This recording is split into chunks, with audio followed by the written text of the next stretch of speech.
All right. Well, I want to say welcome everybody to our Singles Let's Talk tonight. I'm so happy to see all of y'all joining in and those that will be joining us a little bit later. I will say this has been an exciting year for our singles ministry here. We have had so many conversations here. We've dropped into some topics and some of them led us down some, questionable holes, and some of them led us to some places where it put us straight to sleep when we got off the phone. And, no matter what it did for you, I hope and pray that it opened up your hearts to, just receive what it is that God has, prepared for you, and that we be, happy in the state that we're in. Not be so quick to try to jump out of it, but to enjoy everything you can while you in the state called singleness, because that's all it is. Gain everything you can, because hey, when it's showtime and your promise has come to pass, you got to be ye ready. And hopefully we have provided some tools for you guys. So Joe, you have any beginning words for us? You always have those lovely nuggets for us, and what you got on your heart tonight? Well, like I was saying about enthusiasm, I think we have to be enthusiastic about the future and understand that, we serve a God that is love with the future, not the past. We respect the past, but that's what it is we are not present moment or futuristic mindset. Where is your mind? What, are you still there? And if you are still there, my question would be why? Because it's happened. We all have had some ups and downs, but we're still here. That's right. That's right. We're still here. And one of the most precious gifts one can give themselves is time. Time to be fully engaged in your present moment.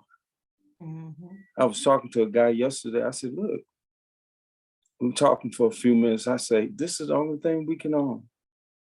It's this present moment. Mm-hmm. So be fully present in your present moment, but have futuristic things you want to do and accomplish. And while we have this moment, work wholeheartedly on oneself. Work on that. Work harder on you than you work on anybody's job. That's good, Joe. And I say, do thy work unto the Lord. That's our boss. And wherever we are pursuing, do it with excellence. It's not the job, it's unto the Lord. Mm-hmm. Mm-hmm. And be excellent. My two words is market missionaries. Wherever you are. In the marketplace. In the marketplace. Mm-hmm. Mm-hmm. Bring it to the marketplace. That's kind of what I got. I love that. Joe, there's been some things that have really been on my heart. And, as I just think about singles in general, you use that word being enthusiastic about life, just in general, and be not optimistic. Yeah, optimistic about the possibility of what can happen in your life. And one of the things that I would say to singles is that, to stay ready, stay prepared for whatever it is that you are believing God for, and be mindful of your season of growth, the things that God has taught you along the way, layers that have been pulled off of you and, pulled back so that you can see sometimes what's up underneath it all. Because when the day comes, because it will come, if you're desiring someone to be in your life, they are going to show up eventually. It's going to be probably multiple people that will show up. And depending on how you present yourself is going to depend on whether that's going to be a place that you can park at or not. And I say that to say, be sure that you be open-minded about things Yeah. in life. Don't come raggedy. You know what I'm saying? And that means, talking about your past all the time, talking about what ain't gonna never happen, how certain people, men act, women act, all that kind of stuff. Be mindful. Don't come in raggedy like that. Make sure to, cleanse yourself from all that stuff from the past, because when opportunity presents itself, especially before you want to be ready, because Yes. you don't want to have to go through season after season after season of checking back and forth to say, is this you, Lord, or not?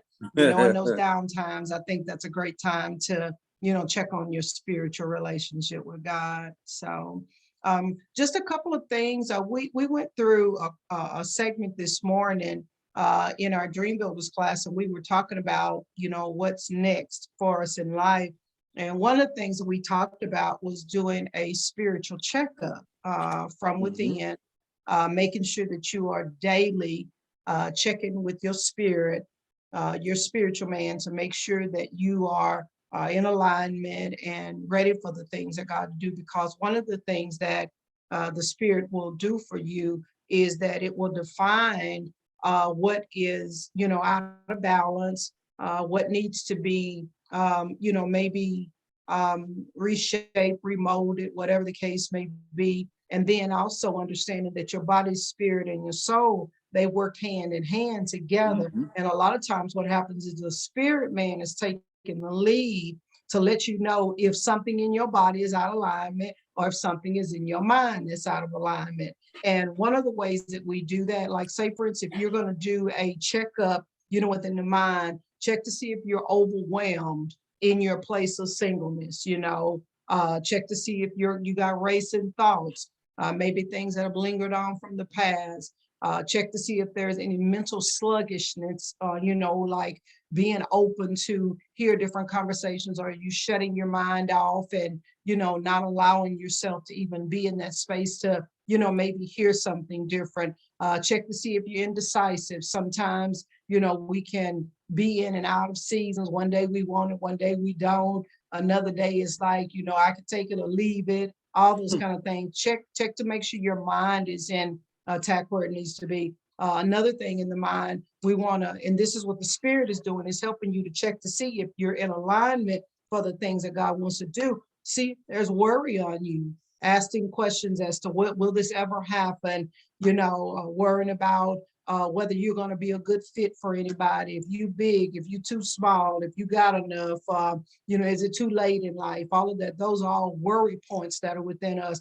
And then also the inability to access inner peace on the inside, not having man, Faith said she's coming on tonight, not having an inability to have quiet, inner quietness within yourself, because your mind is just racing. And then also having fears about different things, and then being self-critical. These are all checks that we do, check-ins that we do to make sure that we're in alignment the way that we should. And the Spirit is always going to try to lead us to those places for you to check yourself every day. And then also when other people come into your space and come into your life, you want to make sure to check to see if they are in alignment as well. The That's right. conversations that they're having, is that conversation, maybe bringing in false accusations, or is that conversation bringing in some unwanted,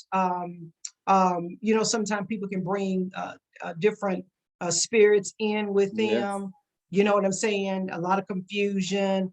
They make you doubt yourself. The things that you've been doing for a long time, a person will come in and make you think that you're inadequate about all that. Do head checks. Check people when they come in as Yeah. well. So that's just a couple of things that I want to start thinking about. And one of the last things that the Spirit will do is the Spirit goes in to help you to check also the body as well. The heart, the emotions in the body. And if you got heart issues, it's going to be things like disappointment, Mhm. resentfulness, maybe feeling sorry for yourself, that feeling of isolation, despair, all of that sadness, being judgmental, being angry. All of those are indicators that we're off balance somewhere, Mhm. you know. And so once you start checking yourself to, you know, see if any of those things are out of alignment, that's what you want to start working on, because it's okay for you to notice that something is out of alignment. What we don't want is for it to stay out of alignment.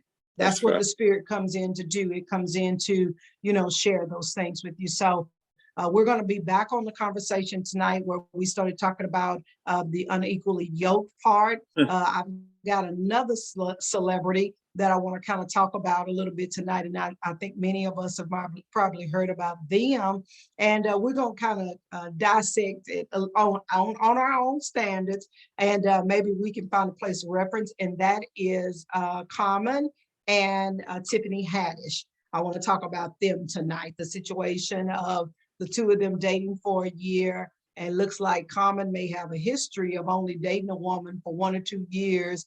He picks high celebrity women, but he only dates them for a little while. And then all of a sudden he finds a reason to break off the relationship. And it kind of leaves the women wondering what in the heck just happened. So we're going to talk about that tonight, and kind of tie that in with being unequally yoked up as well. So I hope you guys will enjoy it, and come on in and share with us maybe your thoughts, and kind of conversate with it. But before we get started, Mr. Joe, if you don't mind, would you open us up in prayer, and we'll get tonight kicked off. Yes, I surely don't mind. Heavenly Father, we come tonight with open hearts and open minds. Father, we want you to come into the places within our heart where you already abide, and just make us vessels of love, radical love, because we understand love is radical. It's always give. We want to be vessels of you, Lord, in all that we do, in the marketplace, everywhere we go. We want to be beacons of light. We want you to come and just make us the way you want us to be, because we understand we are ambassadors of the Most High, and we want to honor you and live like your Son. And these and all blessings we ask in our Son, Jesus' name. Amen. Amen. Amen. Amen. I love that. We definitely want to be representatives of Christ with everything that we do, and allowing the Lord to know that, you know, one, we're good stewards over what it is that He is, you know, presenting before us as well. So, but anyway, I'm trying to finish getting a couple of more invites out of here, get some other people to come on in and join us with these conversations, because I really believe it's going to be good. So, Yeah. if y'all give me just a second, There we go. All right. All right. So last week we started talking about the being unequally yoked up.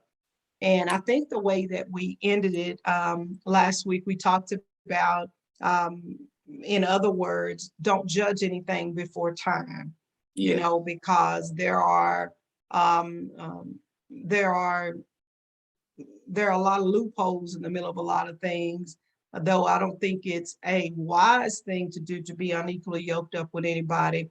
But the Bible talks about how the sanctified wife or the husband can sanctify the other, you know, and it does a great service. I think it has to be definitely a calling upon our lives to believe that God is able to do that.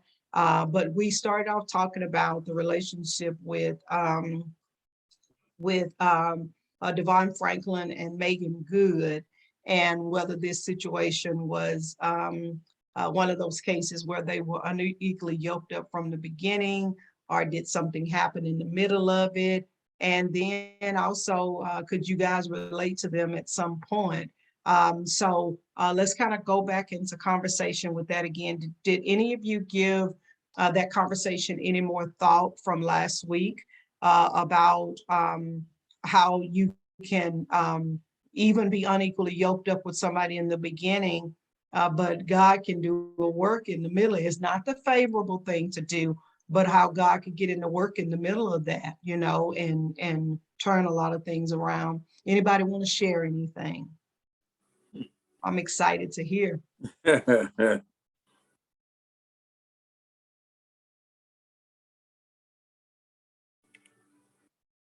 Anybody? What are y'all's thoughts on being unequally yoked up? I want to kind of go back into that again. What are your thoughts on it?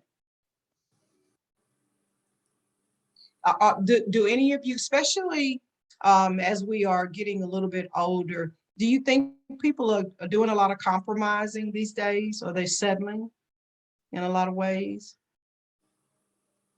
I think, Merlin, I think it goes back to your thought process. Again, the way that, I mean, are you feeding yourself? Let me back up and say this. The universe is positive.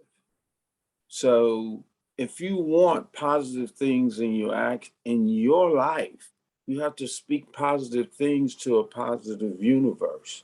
And to me, that's important, that you don't be saying things like, well, maybe I'm too old, maybe I'm this, maybe I'm that. Because I just believe the words you speak today will be waiting on you tomorrow. Oh, So yeah. what are you speaking today?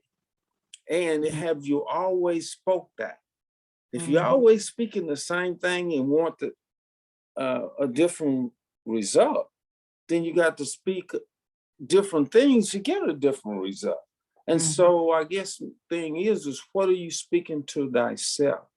And are you saying negative things, or are you saying positive things to move you in the direction you want to go?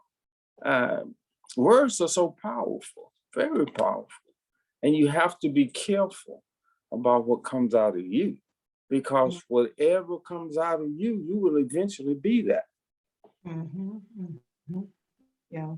Yeah. I think a lot of times the words that we speak, they are more directed to ourselves, about ourselves more than Mm-hmm. anything else. That's why a lot of times you can find individuals that are they're very optimistic about everything. And sometimes people wonder, do you think that, everything is positive out there? Yeah, if that's the way a person thinks, it Yeah. is.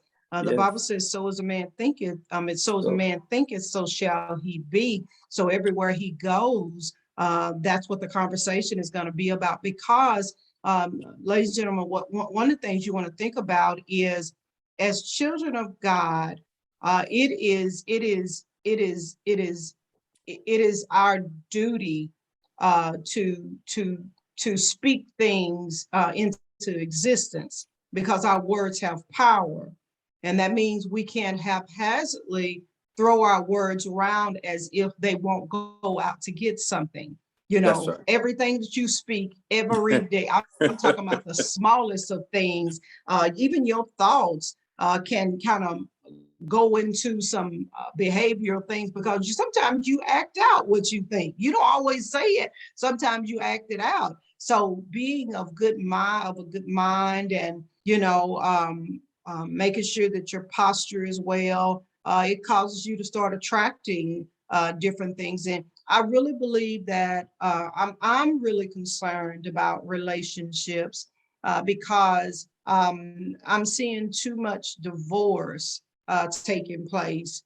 And I think so many times we find ourselves not in the company of good conversation, because when you start putting yourself in the company of bad thoughts, bad things begin to start happening in your life.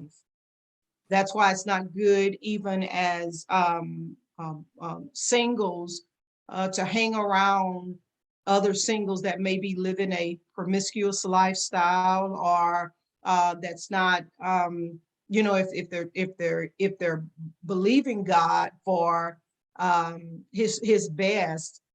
It's not good to be around people that are compromising their faith, Yeah. because it can easily take you down a road of choosing something that's going to be equally yoked up. But in your mind, it looked like it was real, That's because right. those are the conversations that you guys have been having around. Y'all, I had and a lot of these things that I share with you guys, they come from different experiences that I've had, not only just in my own personal life, but in being in the company of others. I'm very mindful of what I allow to kind of come into my space, people, the conversations that they have. sometimes having loose mannerisms, all those kinds of things. And I'm reminded of how it's been a couple of years ago that, sometimes when you're coming in the company of new people and you're getting to know them. Remember when we talked about earlier this year, how when you meet new people, you need to be collecting data, Right. because, you got to make sure that this thing is going to be fitting for you. So you're collecting the data to make sure that this data is fitting to the person that you are, what God has done in your life, because you don't want anybody to come in and ruin the space, that God has created for you. So I'm listening to conversation, and it's so amazing how I can hear single Christian singles having a lot of loose conversations. And when I say loose conversations, they're very casual as they talk about sex, as they talk about sleeping around, all of these kinds of, and they do this in the company of other Christians. And I'm trying to figure out who's leading who. Whether we hear a lot about, the blind leading the blind. It's very challenging when you don't know who you are and you come in the company of other people that are speaking all kinds of things that are totally against what you believe. And then you think that you're going to end up attracting something different from that. So anyway, this particular situation, sitting around it, I was like, surely this conversation is not going on among other Christians over here, but as I kept, kind of hanging around or whatever, I started noticing, oh, this is common conversation that they have. And what they were doing was they were inviting you to the table to have a conversation with them as well, to see how far you're going, what you've been doing in your life. And if you don't talk quick enough, they'll start asking you different things about it. So it's kind of different when, when you see those things happening. It just kind of lets me know that, in the single world out there, they're doing a whole lot of stuff, y'all. Even the Christians doing a whole lot of stuff. And it's all about, we're talking about compromise, and are people compromising too much? And that's what's causing a lot of the unequally yoking up to start taking place, in life. So I just want us to just be mindful of the company that you keep, because the Bible says that a bad communication corrupts good mannerism. That's right. And you have to be very mindful of those things. Mrs. Faith, welcome tonight. We're glad to have you joining in with us. And I think Faith has a guest in with us. Is Aid? Is that who that is? She's got guests. No. Okay, that's someone else. Okay. I'm trying to see if Okay, I see the person Aid. I think they came in just a little bit early. Yeah. We want to welcome you as well. And Faith, let us know when your guest comes in. Okay, sure. Yes, how are you tonight? I'm good. You're running, battling traffic. Yes.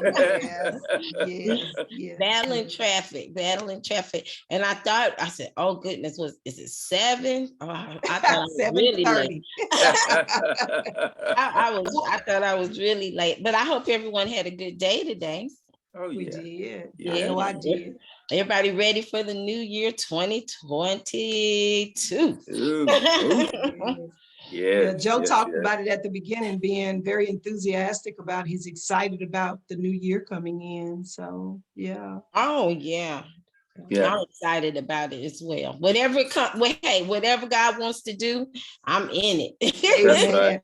Amen. Well, let's kind of bring everybody up to speed to where we are tonight. Last week we started a conversation talking about being equally yoked, and we were so intrigued with the conversation about all the buzzing about Devon Franklin and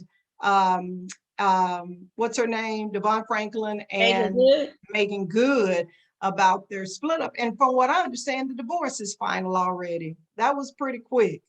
Wow. So yeah, we've been talking about that, and how it's been some division with conversation as to whether they were equally yoked up, or maybe something may have happened. One of my thoughts is because, I live in that world, with the church setting that, a lot of times when the church is not comfortable with a lot of things that's going on behind the scene, because I know Megan had that new movie out. She's got the new show out, Harlem. Harlem, And, sometimes, just the way they dress, things like that, the church ain't always supportive of that kind of stuff. And this is just my assumption with it.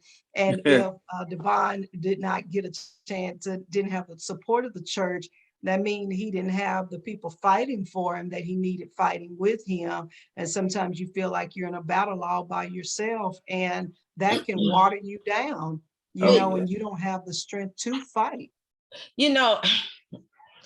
I really enjoyed listening to that young man, the video that you sent. Mm-hmm. And I don't know, I'm just wondering, why didn't they talk about her career, prior to getting married and him being a man of God? I mean, he's a pastor, right? Did they not, go down deep and dig into all those, possible situations that could happen, and, how the church would feel, or those in the church would feel? How would that, his platform look? What type of roles would she play? And, as far as being his wife, that maybe she could have put some boundaries, around what she was going to do as far as her career, how far, what type of characters. I don't know if that was the major thing that caused the infraction in their marriage, but if that was a concern, I would hope they would have dealt with all that prior to getting married. But Faith, one of the things that I think about, the experiences in life have a lot to do with that as well, because there's some things, we learn how the Bible says that the Lord prophesies in parts to us. He gives us only so much at a time. Mm-hmm. And there were possibly things that they didn't know to discuss at the very beginning, but that's things that are unfolded as you develop in a relationship. And I think it's very important to have those mothers and the fathers of the church there that can surround you to help you to kind of navigate through those things, because you don't know to expect a lot of that stuff to come in. Because sometimes we say things like, well, we just accept them the way that they are, and we don't think about the consequences down the road, because we've never been down that road to know what that would look like, or how deep it can cut too. That's right. And sometimes it can bring some damage in, and we don't know how to bring in damage control with it. So it's really sad. There's a lot of couples that they were like role models, as far as relationship and doing it the right way. Yes. And so, so I think a lot of young people younger than me, and probably you and Joe, and I don't know who else, but, and even ourselves, because I was rooting for them from the beginning. Yeah, me too. And very hurtful to see them split up, in divorce. Yeah. And anybody else have any thoughts on that? Anybody else have any thoughts around that or anything around the relationship? I know, like Faith said, I know it hurt a lot of people, and but it made you also think too. God never does anything without giving us some thought-provoking moments. It's That's like, right. Okay, this gonna be a conversation piece here, and then at the end of it, it's like God says, watch me even work through the lives of other people, because they were such icons that are there. That's right. And conversation will be all around. Right. Anybody?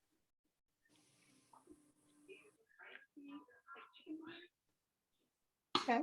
All right. Okay. All right. So we also went in and we were talking just a minute ago about compromise, and how deep do you guys think that, how far do you think that singles are going with that, on that compromising, especially when, they kind of giving up and don't think anything's going to happen? How deep do y'all think that we're going with that?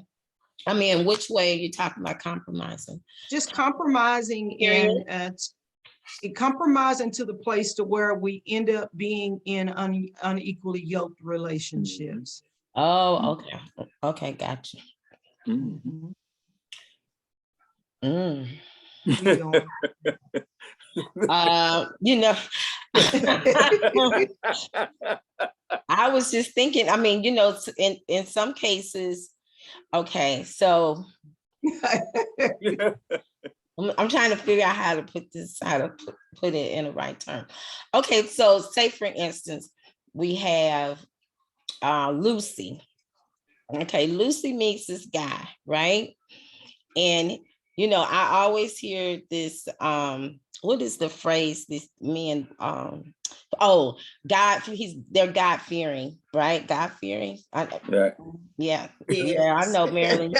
You done heard that like 5,000 times. I know. And you hear that I'm God fearing.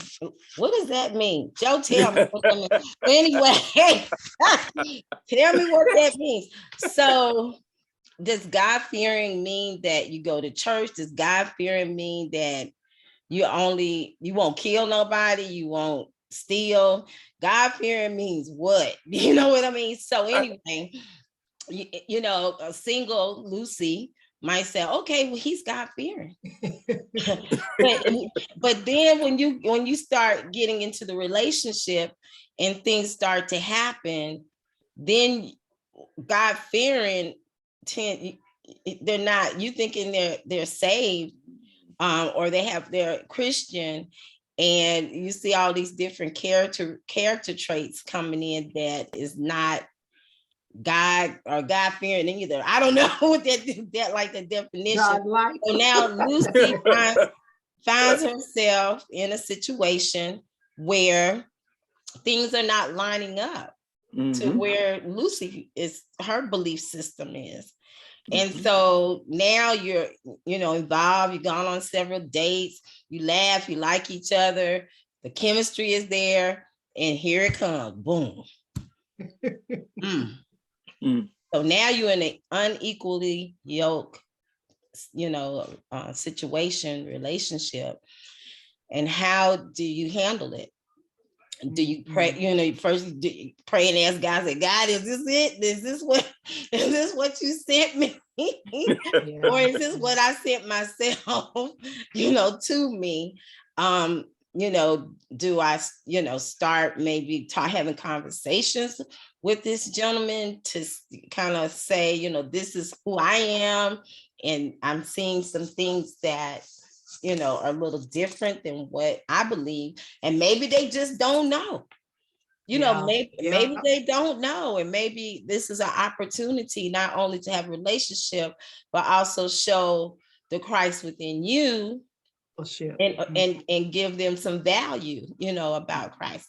You know, I don't know, but that's probably a true situation that's probably happened. Maybe not to none of us, but maybe somebody else. Faith, how, and anybody else, how challenging do you guys believe that to be when, say, for instance, if a person says that I'm God fearing, because they're God fearing to what they think God fearing is, and then all of a sudden you're collecting data, and then some of the things that you're seeing is not always lining up to the characteristic. To me, God fearing is more of the characteristics of Christ. And then we're not seeing that, but a person really believes that they're God fearing. How do you start a conversation with an individual to explore maybe that situation a little bit more? You know, do you ask them, you know, share with me what God fearing is to you, or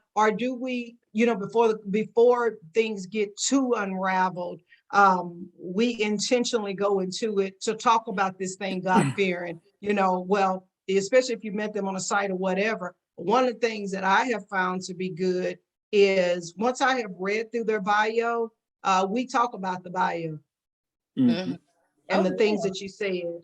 That's right. And these are the characteristics. Let's talk about that a little bit more. And what is your definition of God fearing? You know, and you get a chance to really hear from the heart of individuals. And so I'm asking, how far do we go with that? You know, do you even take the time to explore it, or do you just make a judgment and say, they ain't been more God-fearing than do we make our own assumption and just check that box and say that's the end of that? How do we do that? Let me say something, Marilyn, right quick. Yes. You know, when that can be a hook for a man. And what I mean by that, they say that. A hook? Let me turn this up. Wait, let me You turn know my what I'm saying? computer That's up. just, Hold you on. know, You got to find hook, Joe. It's a hook. I think that could be a hook. Just you saying I'm a God-fearing man because to some degree they probably already know you're a God-fearing woman. So this is my hook. Trap. Yeah, that's what it is. But it's a way to get in to know you. But again, if he's a God-fearing man and he never talks about God, that's a clear thing, right? I ain't saying you gotta toe the Bible and you know, just over the top. Because if you over the top, you trying to prove something. But when you are yourself and it's the behavior. Your flow should be easy. Your demeanor, that person lives from that. The behavior. Words are, if they living from the behavior is more important than the words. But the words and the behavior should point towards what he says, I am this. If you are that, then I should know from your behavior, and your words and your behavior should go in the same direction. If it's not, then there's a dead cat somewhere. It is. And some stinking. The lifestyle.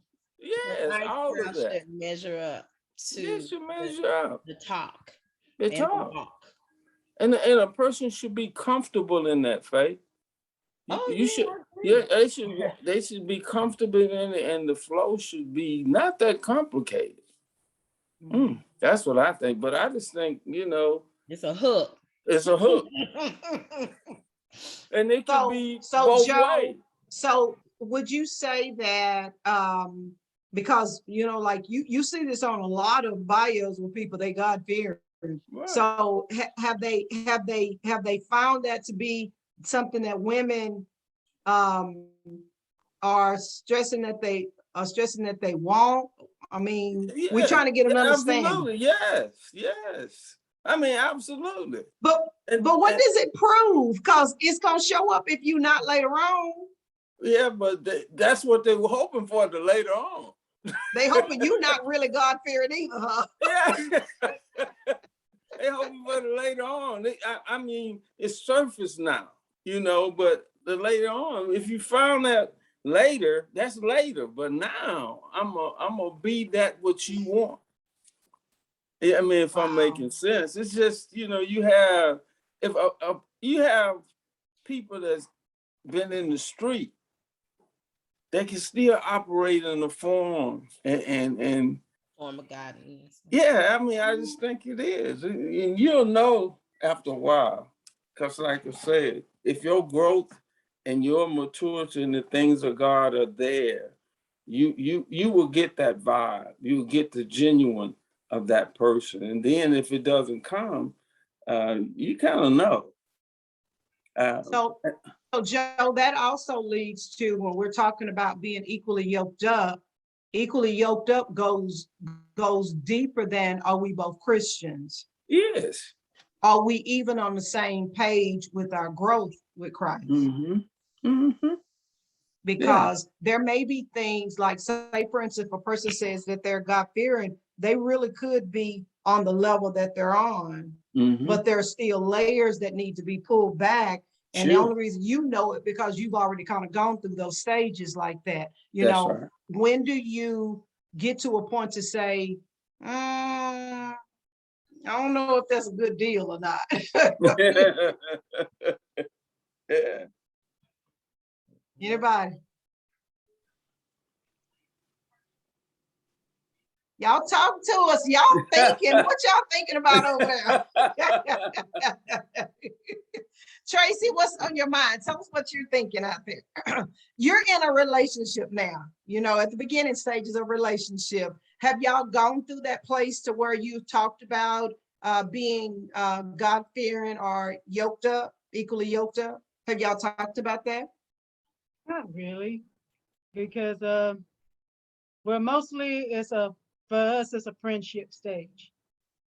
We enjoy laughing and talking. We talk about church. He talks about his church. I talk about mine, and he talks about basically because where he is now, things he used to do, he doesn't do anymore, and the That's same good. with me. And and then part of what Joe was saying too is about your maturity, because we're both in our mid-50s. So Okay. at this stage in our life, we pretty much, say when a boy becomes a man, he puts away childish things. So when it comes to us talking, we don't have time for childishness, not foolishness. And when he talks to me and he approaches me, he's respectful. That's Okay. good. He's not about funny business.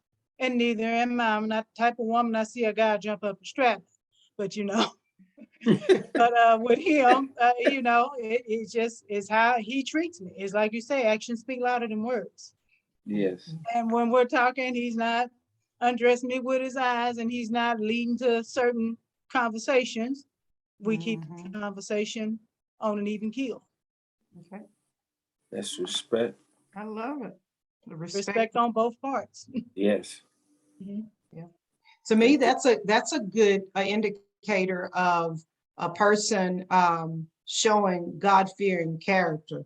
that's You right. know, when they are respectful towards you, um, being able to honor you as even the weaker vessel that's there. You know, being mindful of just knowing things about women, period, and us Yes, knowing things about them. You know, like little things that may bother women, because they love their moms. You know, I think that's a good character in the midst of that as well. And because I think we women have to sit back a little bit and let those guys be the chasers a little bit longer. And while they're chasing, it gives you an opportunity to see their character, to see if that's they right. really are what they're talking about, you know? And part of him is with his mom. He explained to me people kind of frown on it because I think he's kind of the younger child out of all his brothers and sisters, but he's the one that's in town when he went through divorce and his father died. His mother is in like her late 70s, almost 80s. So she doesn't drive anymore and she's got different things going on. So yeah, he said, I can afford my own place, but because the state my mother is in, I stay home, make sure she's taken care of. He'll take her where she has to go, or but take her to the grocery store or take her to the doctor or get her meds. And he pretty much just stays there and helps take care of her while he works and does what he has to do. I said, oh, okay. So that's a reflection for me. I said, well, if he's caring toward his mother at Yes, her age, because some of them they can be in age, I just put her in a nursing home, be done with it.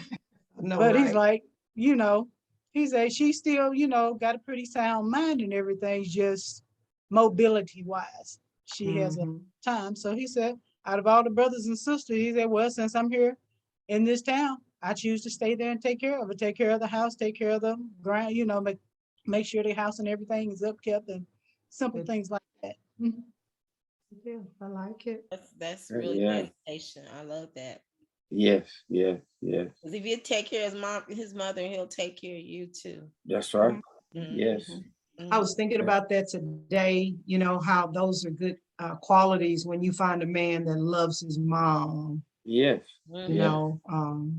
Joe, Um, what is it that you guys look at when you're looking at a woman and looking to see if those are, God-fearing character? You normally don't hear a woman saying she's God-fearing. You normally Right. hear a woman say she loved the Lord.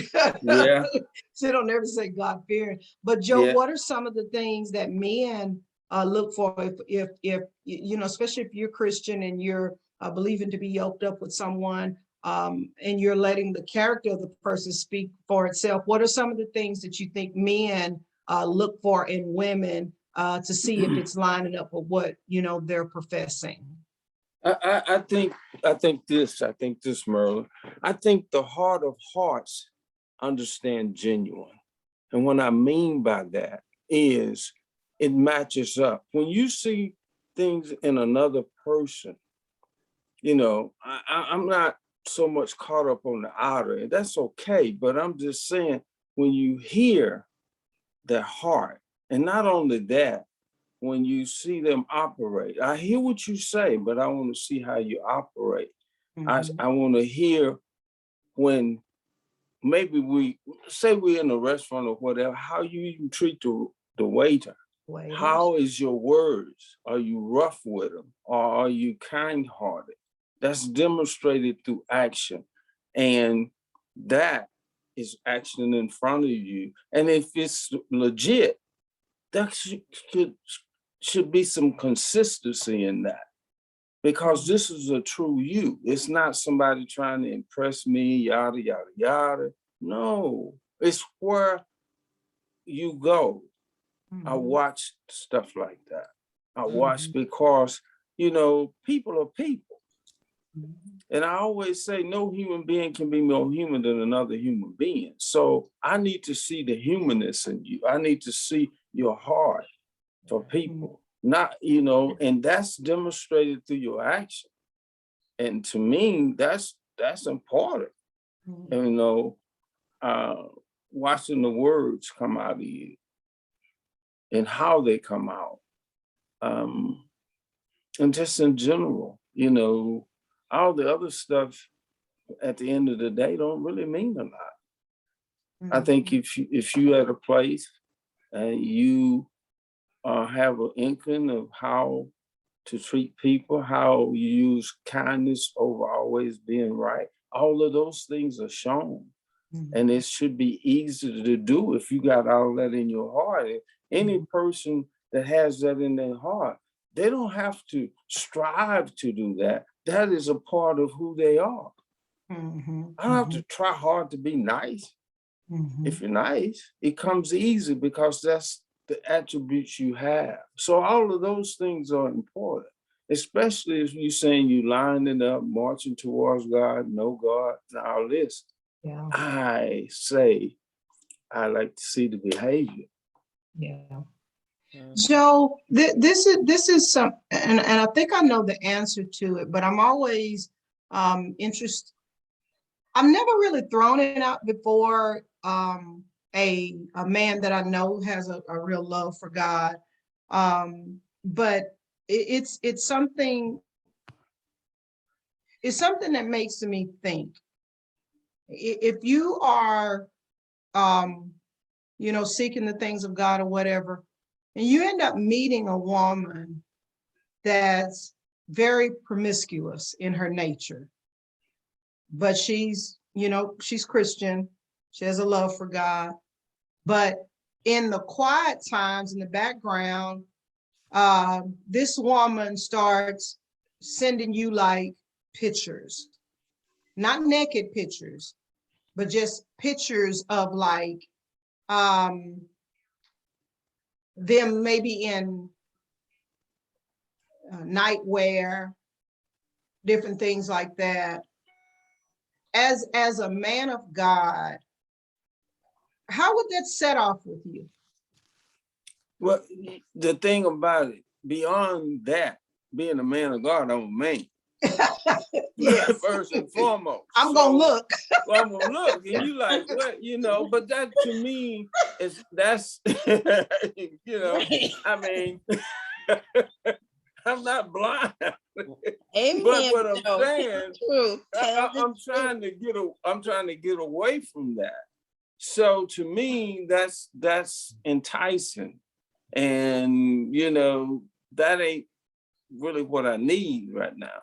I mean, so to me, that's shifting me in a whole different direction from the direction I'm trying to go. And I think if you understand where I'm at, you will know that I don't need that. I don't need that in my life. I mean, I know what that's about, but that ain't where I'm trying to go. And just knowing the person, or even getting to know the person, you should know, because that to me is shifting you in a direction. But I'm here, You know Yeah. I'm moving this way because you know it doesn't look like this over here. Mhm. I'm getting Is it away from that. is it somewhat of a level of disrespect also? I think it's testing you. Are you really where you say you are? But why are you testing me in that capacity? Especially Because you when know I'm you a know. man. Yeah, I mean, so I'm like, it's like, I'm gonna shoot this picture and get a reaction. Well, why are you doing that? Why is that necessary for us to grow some things together? Why is that? And Mhm. it to me, nah, I don't, no. Yeah.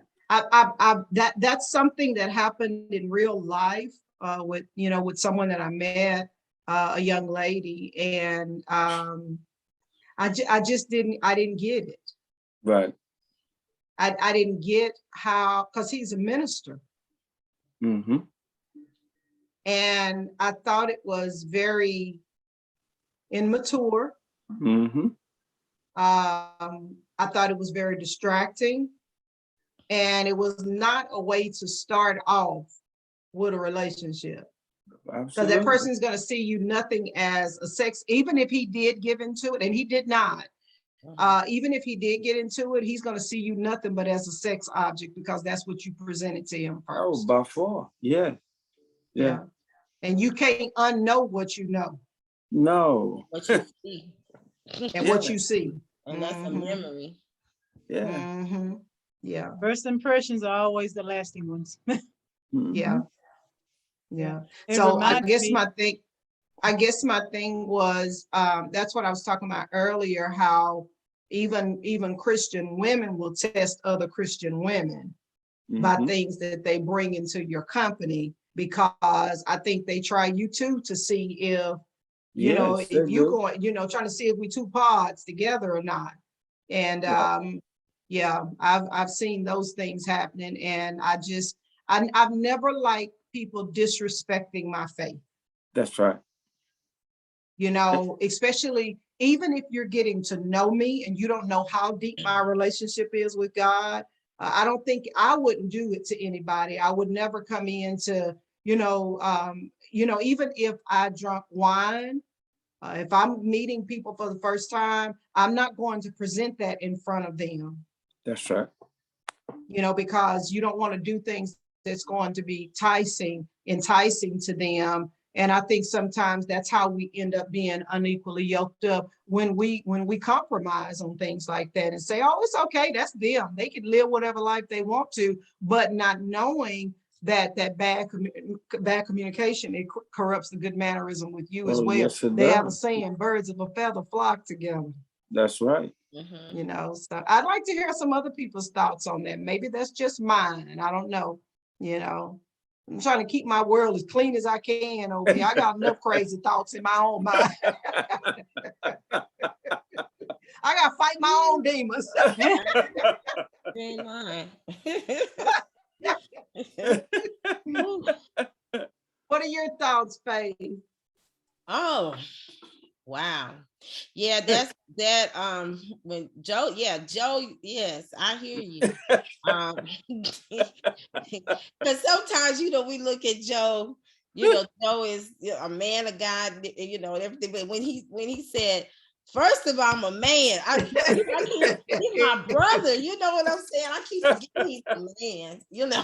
Don't get it twisted now. Right. He's my brother. Right. He's not a man. He's my brother. Right. And so anyway, yeah, he broke it down then. But yeah, I think that that was a trap. I saw in the notes that was A trap. Trap, yeah. A trap too. It's baiting you. Yeah, that was a trap. So yeah, I think it was a trap. But I think that probably the woman who sent that picture has some baggage that she hasn't dealt with. Probably insecure, been rejected. Yeah. And in rejection, maybe she felt that this would be what would be needed in order to keep a relationship. You know, everybody's value system, I mean, what they feel is what is appropriate. It's not all, you know, even balanced, even in the church, Yeah. because you come from all these very different cultures and different, been raised differently, had different experiences. And so I truly believe that some things should be foundational and, you know, even somehow interjected into the body of a congregation or wherever you fellowship. So everyone, like core values, kind of like, Yeah. you know, that everybody knows that these are the things that we are believing together as a family, as a body. And maybe, you know, in the women's ministry, kind of interject some of those things or have those conversations. So you know, at least the information is there. Now, you know, the Lord gives us a choice. That's right. You know, but if we have the information, prayerfully we'll make the right decision, or Mhm. make the right choice. And then, you know, go from there. But you know, yeah, immature, they're not mature and maybe not exposed, maybe didn't have the right role model, you know, in the home, in the church, and maybe they feel that that's the right thing to do. Mhm, mhm. And I guess from that experience, if the gentleman rejected that, maybe hopefully she got a message that Yeah. that is not the proper way. Mhm. And Faith, I love what you're saying, because when I thought about it, there were some areas of rejection that had taken place in her life. And the crazy thing is, she had been married for a long time. She had been married for a long time, and the husband was no longer in the picture, and a lot of the baggage was still left behind with this individual, and it started showing up in the absence of that person, you know, being in their life. Now, mind you, I didn't judge the situation. What I did was I looked at it as that's a deep area of brokenness. Yeah. That's right. Mhm. That's a deep area of broke because as Christians, we talked about this last week with Devon Franklin and Megan, that love covers. Yeah. Hmm. Christians cover one another. Yes. And in cases like that, those are the times that, you know, and sometimes we may be put in situations like that, even when you meet what they say, I'm God fearing. Right. And those kind of things begin to start coming up. It's kind of like what Faith said earlier. Sometimes that's going to be the opportunity to open up a conversation Mhm. about that type of, you know, mannerism and where our belief systems are. You'll get to know a person very well like that too, Mhm. if you don't compromise. That's Right. right. So And I think, oh, go, I'm go sorry. ahead, go ahead, Faith. No, go ahead. No, I was gonna ask Joe. Okay, Joe, so would you have made that a teaching moment for that sister? Oh, Would you have gone out, talked to her and you know, and say in a way of where you are, you know, in your walk, and Mhm. this is not, you know, the type of yeah. behavior, blah blah blah. And could you even continue with that person after getting that picture? Could you say that this is the, because I think, you know, if the relationship is just starting, Hmm. I think initially, and I'm not saying in every relationship and in everybody, but initially you really don't get to verbalize all your boundaries up That's front. right. Mhm. Right. And so would you take that opportunity to, you know, kind of communicate the boundaries of the relationship Oh, and what that by looks like? far. Because like I say, if you at a place and that's not appropriate to where you are, you can deliver the message in a way that's not condescending, in a way that not make that person feel less. It's just this is inappropriate to where Mhm. I'm trying to go. And um, that's it. I Mhm. mean, I think you let them know, And you don't have to come unglued on them or any of those things, because you still got to stay within you and say, this person just need to be enlightened in some areas. And maybe that's really a teachable moment for her.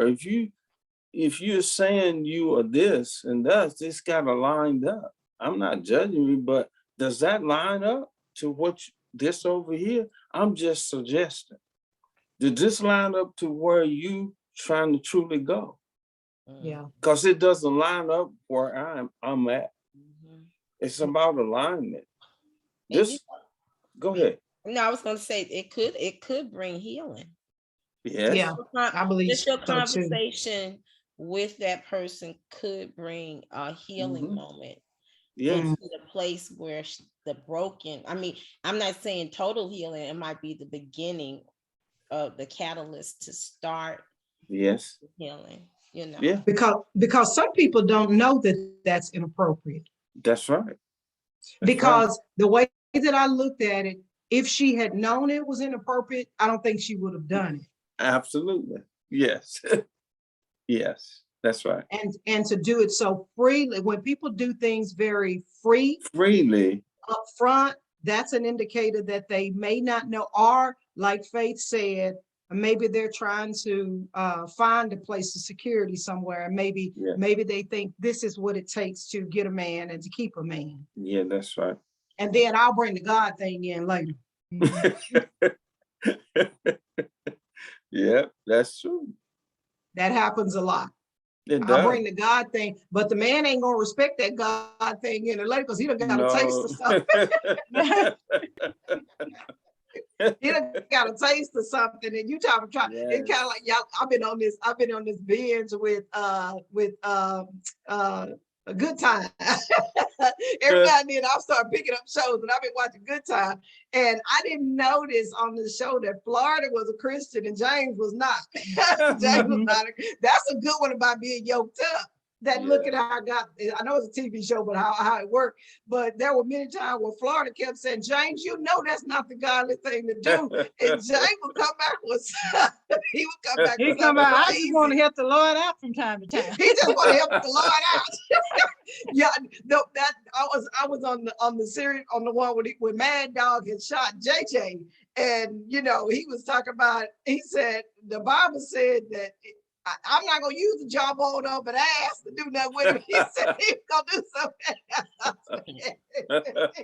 He's gonna break the James blank. like, I ain't trying to hear all that God stuff you talking about. I'm gonna go on and do what I want to do to him, And but yeah, sometimes when people come together, you just never know. And I started because I just watch people and how some relationships are working and some are not.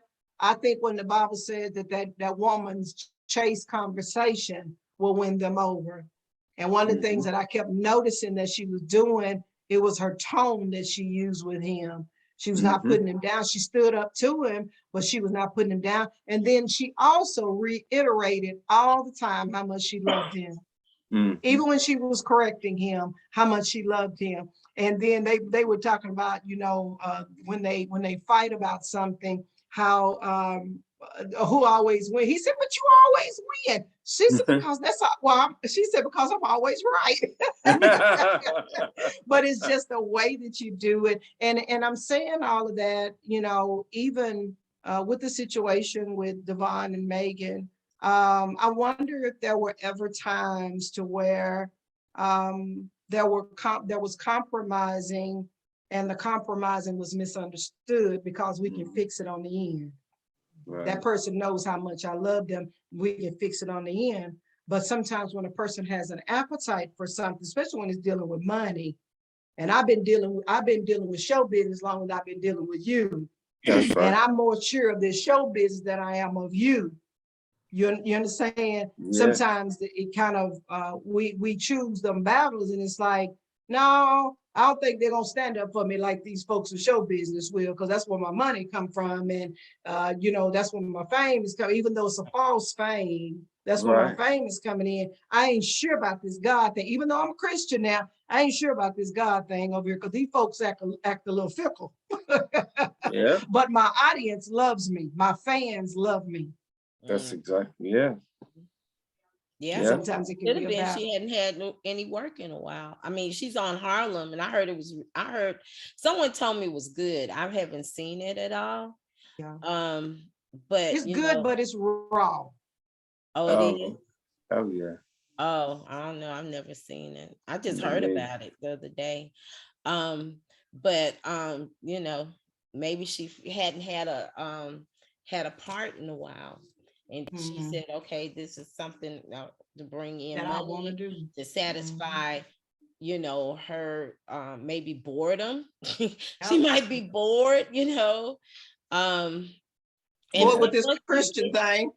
yeah, once you get in, in that limelight, and Yeah. you get all that attention and what have you, and then when you kind of mellow out, and you're like with normal people, like doing the normal everyday thing, it's like, I don't like that. Yeah. I want to Yeah. be, in the know. I want to be I want jet to be in the setting. I spotlight. want to be in the spotlight. I want to, Yeah. glamorous life and all that. And so it might have been a big transition, Mhm.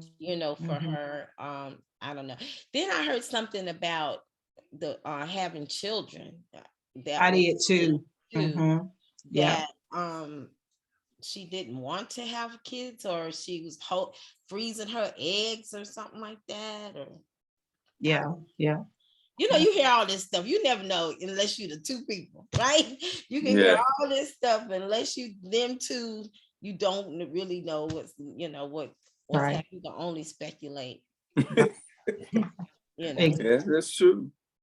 yeah, you never Well, know. let's kind of shift over another one that's been, we just talked about celebrities kind of tonight, where we're looking at the being equally yoked up. The other one that kind of stood out to me last week was the actor Common and the actress Tiffany Haddish.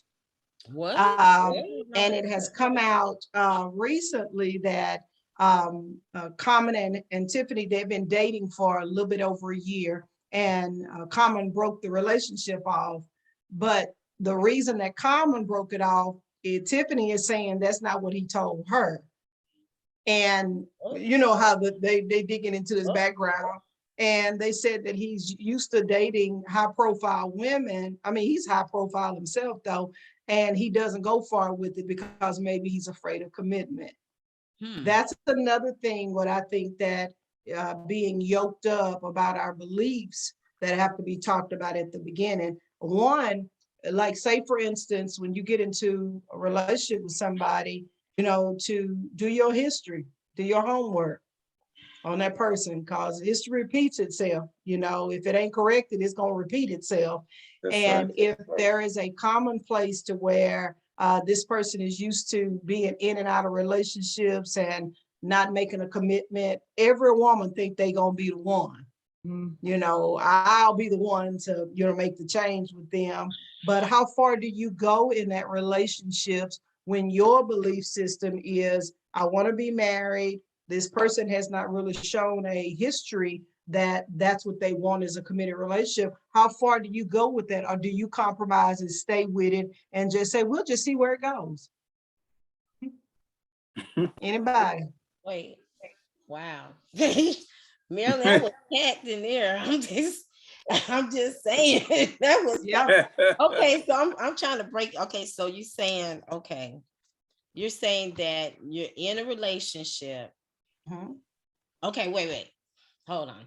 Are we saying we're dating, then going to a relationship, No, or we're just they've in a been relationship?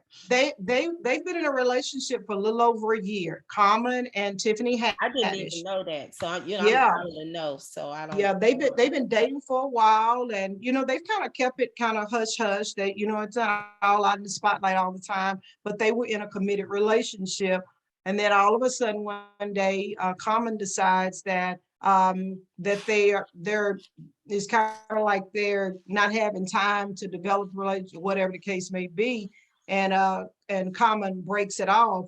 But Tiffany says that's not the reason that he gave to her. He told her something totally different. Okay, so are you saying that Tiffany says that she wanted marriage? Is that what She wanted the relationship with Common, but when they went back into the history of him, because he has dated one of the Williams girls, Serena, or whichever one that's not married, he's dated her. He's dated some other high profile people, and he would date them only about a couple of years and he would break it off. Yeah. So That's what a I'm saying, That's yeah, that's a pattern. Mhm. Yeah, when they're not being committed. So we're talking about being equally yoked up with that. Do you stay in that relationship, or do you keep building in a relationship like that, or do you sit down and talk about that and really get to the underline of it? And why is it that you don't want to commit? Is it something that you're afraid of? Yeah, what normally, what takes you so long to realize that this relationship is not what you want? And I'm gonna say, why did it take her so long? It's almost like that question you brought up a couple of weeks back about a man saying, I'll treat you like a queen, but I won't marry you. But he said that up front. He sure did. And then I said, for me personally, because marriage is something I desire, because if I'm spending time with you and you just looking at me as like a convenience or something, because I've learned to move on, because you can't walk together unless you agree. And we're already out of agreement, because I don't want to be a forever girlfriend. That's right. That's right. And remember, one of the things that I did, and I really liked that guy too. One of the things that I did with him, he told me the story about how he had dated this other woman. They had dated for a long time, and he did not commit to her. And by the time we met, those questions were coming up front. Marilyn, I like everything about you, but there's one thing: you want to be married, and I don't. And I'm thinking, yeah, I do. And so that we end up only going out about 3 times. And that was I think, and I was really glad that it happened like that, because a person can really be strung along with that, especially if it's something, oh, this is a good catch. But I want to be honest with them and let them know that marriage is not something that I desire. And I understood why he did not want to be married, and later on, that's when you start finding out, well, I've been married 2 times. Found out he's the common denominator. Yeah, I've been married 2 times, and I've had to split that check twice. Yeah. And so sometimes it's not so much they don't want to be married. Sometimes they don't want to split that check again. Yeah, the more you got to divide it up, the less it's going to be. Yeah, and the way I look at it is, if you already think about splitting up that check, that means you ain't even trying to put everything into the relationship, because you shouldn't be thinking about divorce or anything like that. So, yeah. Well, this Christmas, hey everybody, good to see you. Hello. Hi. So I went to Ohio for Christmas, and I listened to 4 audiobooks on my drive there and back. And one of them I listened to was Tiffany's book. Tiffany Haddish did The Last Black Unicorn. And she was real and raw. She did the book herself. I heard her story in her voice. And speaking of dating, Tiffany came from a very dysfunctional background. Father abandoned them at 3. Mother had a traumatic brain injury happen from a car accident where her stepfather purposefully tried to kill her, but she survived the accident. And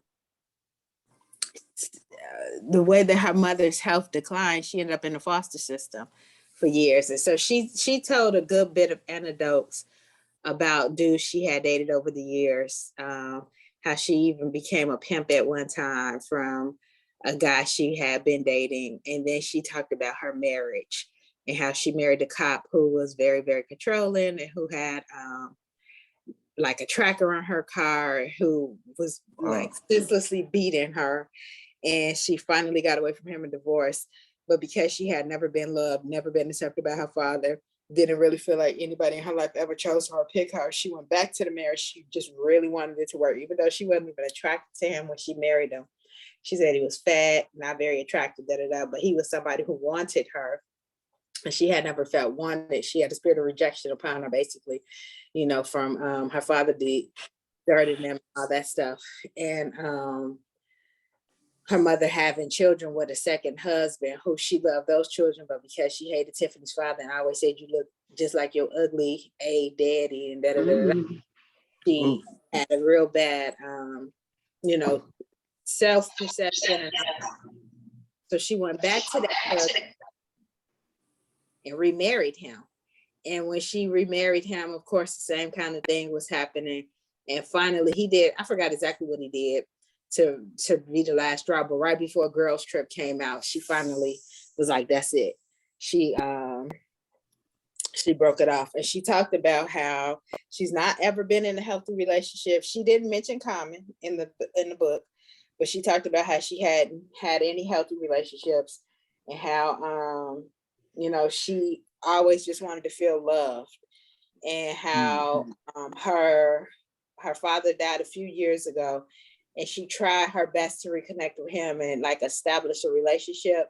And that for a little while he was in her life, but he felt so guilty for having abandoned her. And when she had an opportunity to try to take care of him and pour into him just because he was her father, simply because he was her father, even though he didn't do what he needed to do for her, he abandoned her again and was like, you're not better than me. And he left her. So she has this big daddy wound.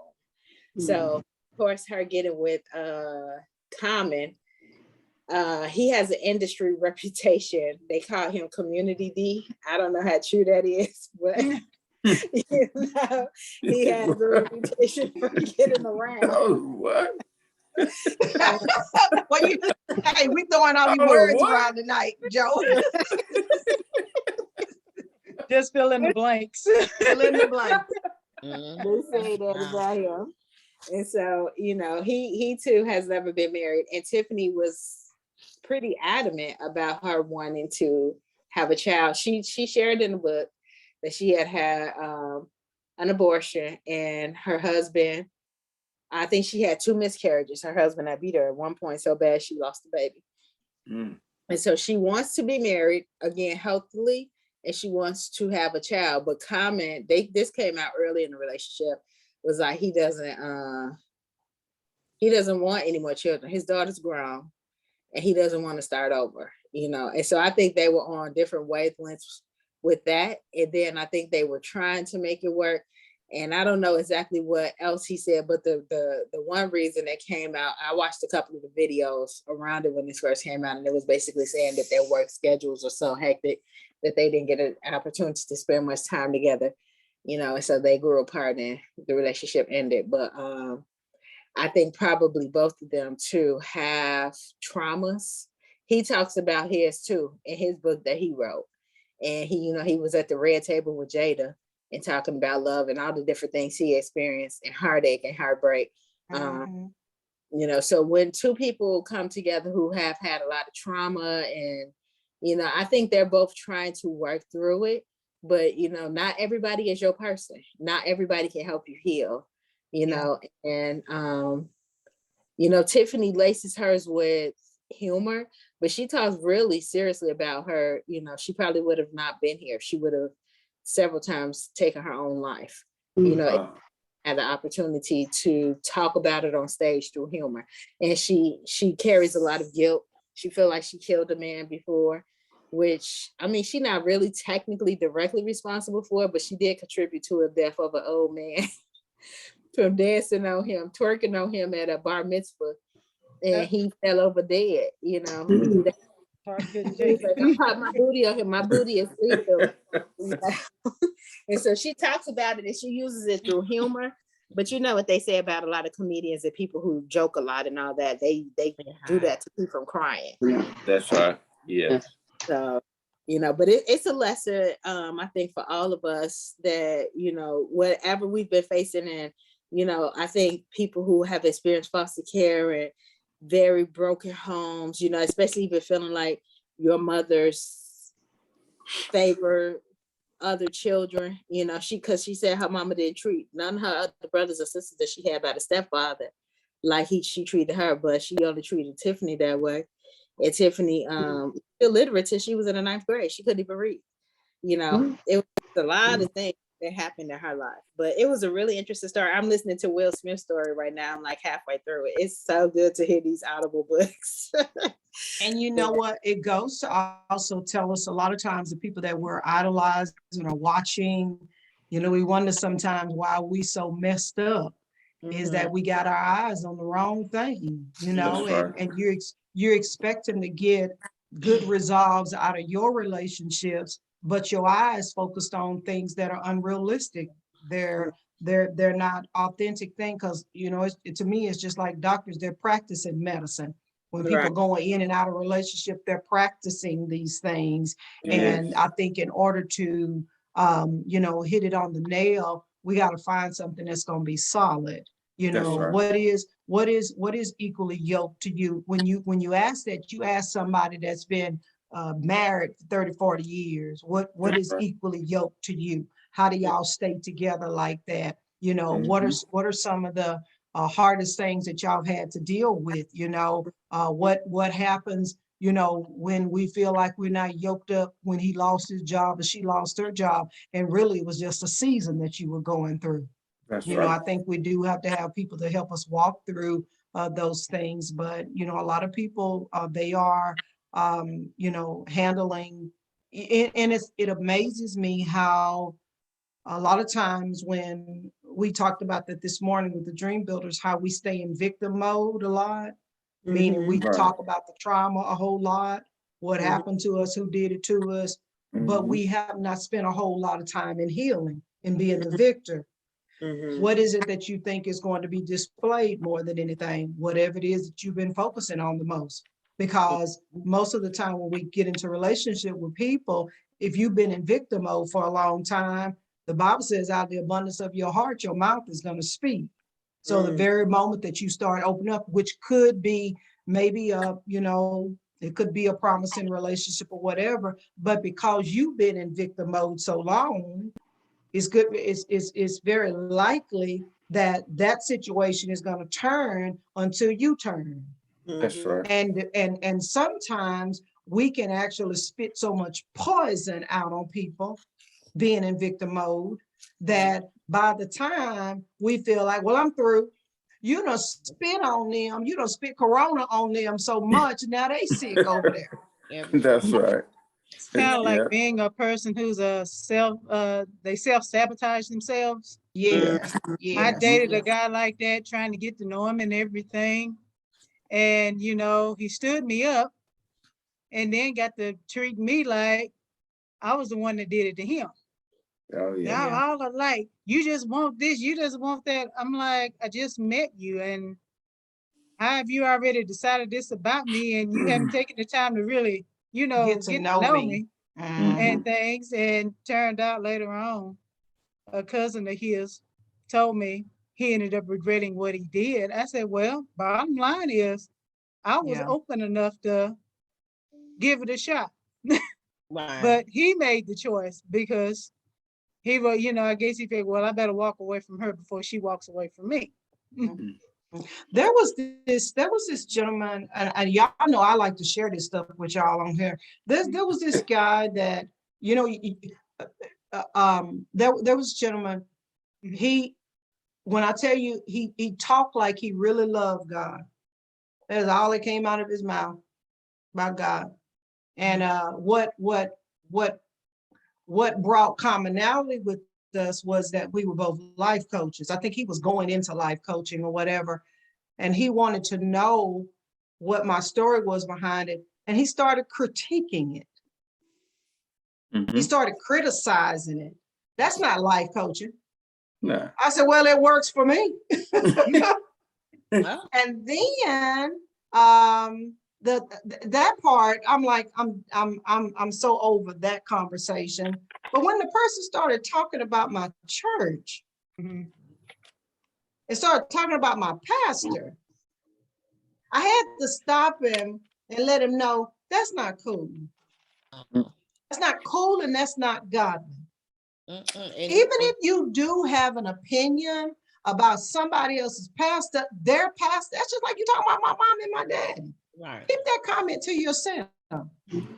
It's dangerous. God fearing. It's very dangerous.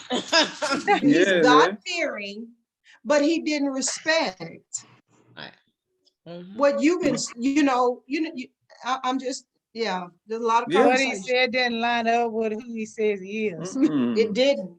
And then that was the guy that I told y'all that when I couldn't wait to get off the phone.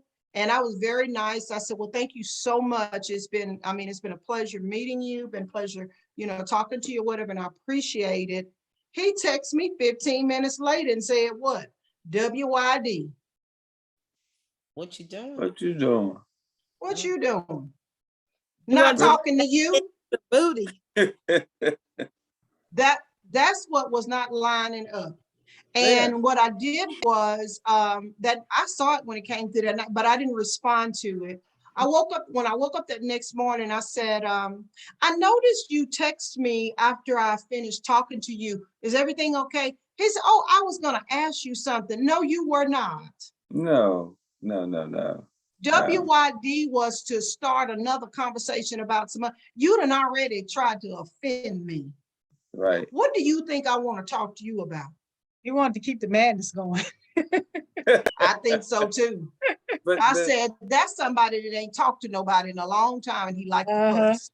yes, yeah. He done talk to somebody. Yeah, He done talk to himself. They done got him off the phone. But see, that's an egotistic person.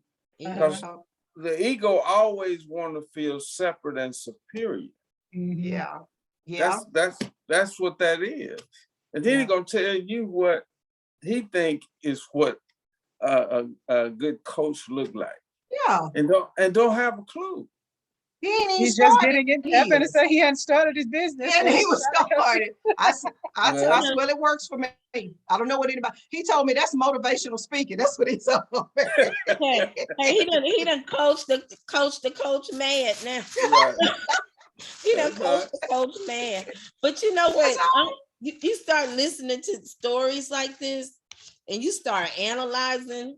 Yeah, and you get down to the nitty gritty, don't we? You start seeing these behaviors. You should I do. came out of a class for 2 weeks. It's called Soul Cleanse, 2021, and about how it's so important that we have to cleanse our soul, because our soul plus our spirit is in partnership with each other. Yes. And we have so much trauma that we haven't been healed from, and then we have triggers that we haven't identified these triggers, and it's important that we manage our triggers. So when we get triggered, instead of having that behavior that goes with the trigger, you have to deal with it, talk to yourself, manage that, and not do maladaptive coping skills like, I'm gonna get mad, I'm gonna go out and do a shopping spree.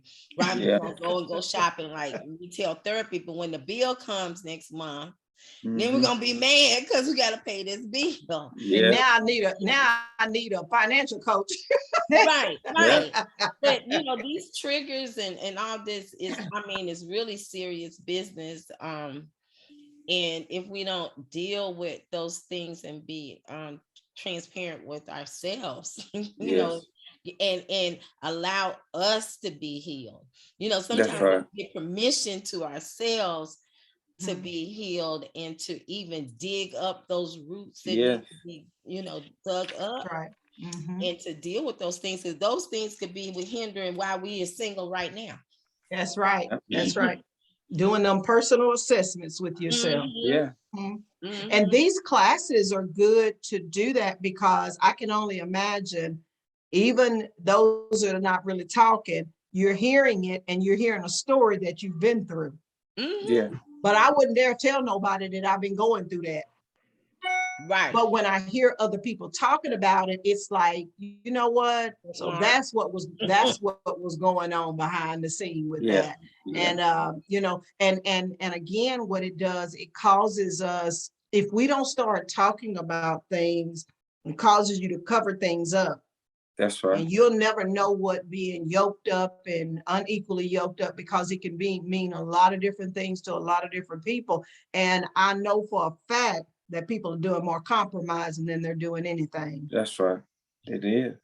Because it's close enough, you know, and, you know, you end up dealing with the madness of it in sickness and in a lot of destructive behaviors, like what Faith was talking about, that shopping spree that we're going on, or that eating madness, because it's something else up underneath that's kind of stirring those triggers that are going off. And it would do us well to even recognize sometimes, okay, if I'm being triggered, okay, what has, you know, okay, pay attention to the conversations, who's been around you, what has caused those triggers to go off, and what is it about it that's related to me? It's something that's common. I've been here before, because the way that you pick up triggers is from repeated behaviors. That's and right. It's called a coping skill. And so every time I come around that type of situation, I pull from my repertoire, because I haven't closed that file down yet, because it ain't complete. And so I start triggering that thing begins to start being triggered. And it's a strong indicator that it could be an unequally yoked situation. Absolutely. And that's probably what happened to Common and Tiffany. Tiffany. They were triggering at each other. They were triggering each other. Yeah, that's right. That's good, Faith. That's good. That sure is. And may not have even known it, that you have to have deeper. What did that guy say on that video last night, Joe? He said that men want more than love. Yes. They want respect.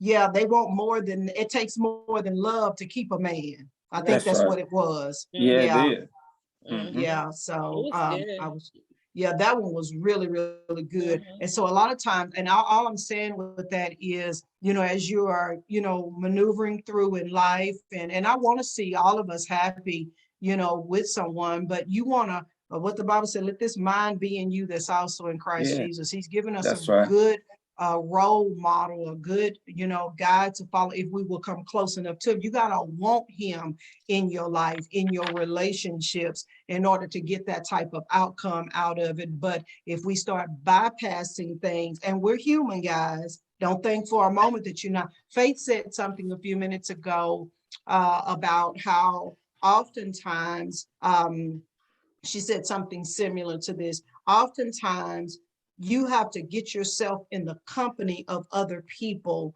that are talking faith like that are believing God for things like that, and staying connected to it. So when there are things that are kind of off kilter, because you have been in settings to where y'all have already been talking about that, you can bypass that pretty quickly. But if you're not around any type of a setting to where you're having these conversations that'll help you do spiritual checks, nine times out of 10, you're gonna bypass it. That's why a lot of times the isolation is not good for us, because we're not counseling in the mind of anything but ourselves. We don't have any checks and balances. We don't have people in our lives that will hold us accountable, anything like that. And now we're in a broken relationship, all because we didn't do checks with other people. We didn't have those mothers around us, or people that we, you know, looked up to. Most of the time we're hiding those things because it's already an indicator something is wrong. Adam, who told you you were naked? That's right. Who told you that something was wrong with that? The Spirit did. But I ignored the Spirit because I don't know the Spirit like that. That's right. Yeah. Anybody else have any comments on any of that? Yeah, and you can even take that a step further. This setting we're in is a comment to the setting to sharpen your tools. It's like anything else. When I was saying earlier, when you want to cut down a tree, you don't use a dull axe. But when you sharpen it, it'll be easier to cut it down because you don't fight as hard. So what I'm saying, growing the person, going to different settings, taking a class, it don't matter, small set, there's always a takeaway when you come into a setting like this, or any small setting to grow you up and into the conversations that are around you. You are sharpening your skills, you're sharpening your acts. And what happens in that situation, you keep doing that because you sharpen your tools. God got something for you to do. Right. That's right. That's good. And, And and one of that's the things, Joe, that I found to be good is that even as you're sharpening and God is doing work on you, start teaching that to other people. yes, Your axe will get sharper sharper. Yes, when it you is. start teaching because you're being held accountable to a lot of things. Yes, you are. Yeah. Yes, you are. Oh, yes. Oh, And that's the settings you want. And that Yeah, isolation and insulation won't get you there. that's right. That's right. that's right. That's right. And it's good that being in these types of settings as well, Joe, because you hear other viewpoints. Yes. I mean, and you hear sometimes we can have a closed mind or have closed thoughts about a particular situation, and Right. so you can have a conversation and Tracy could say something, or Robin or whomever is online, and it could open and expand my mind. Oh, I never thought about it that way. Yes, that's right. It'll give you another viewpoint, and also it can bring conversation that you can be enlightened in so many different areas. Yes. Just through having conversations. So yeah, isolation.